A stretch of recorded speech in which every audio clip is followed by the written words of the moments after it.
Hello and welcome back. In this video, we're going to start looking at writing the equation of a line given different information.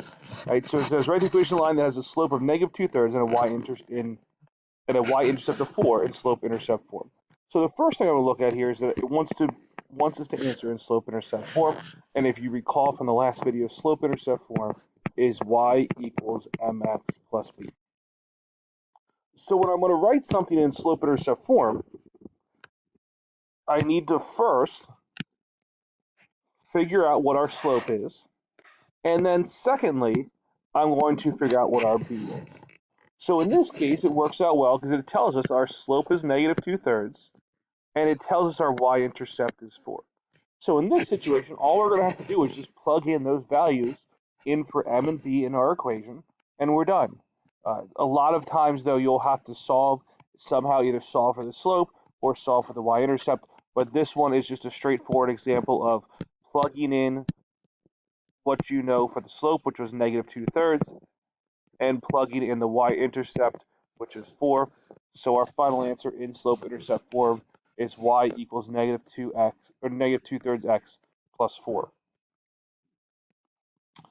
Moving on to the next example, it says write the equation line with a slope of 1/3 and through the point negative 6, 4 using point slope form, and then write the equation in slope-intercept form.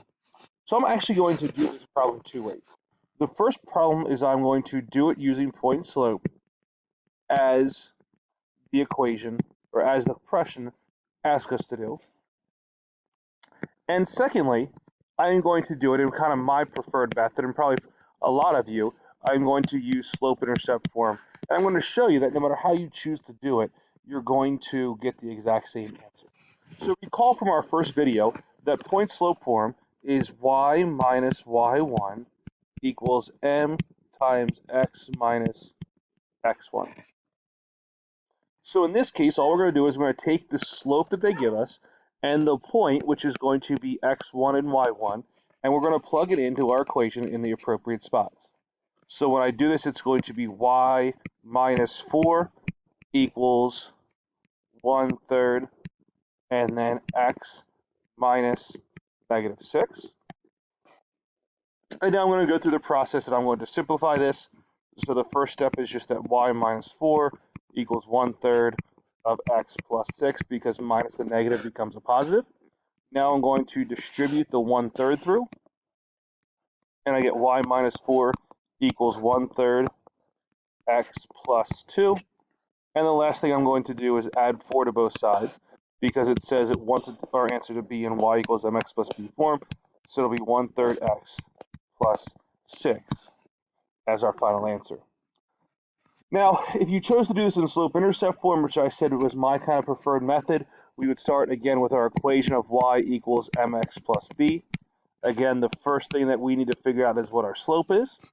So it gives us that problem right here. So we're going to do y equals 1/3 of x plus b. Now, the second thing I need to find is figure out what my b or my y-intercept is.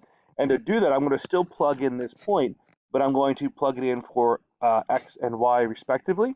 So I get 4 equals 1/3 times negative 6 plus b.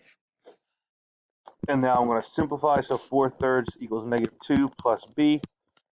Add 2 to both sides, and I end up getting that b equals 6. So my final equation is 1/3 x plus 6. Again, you can see that we get the exact same thing.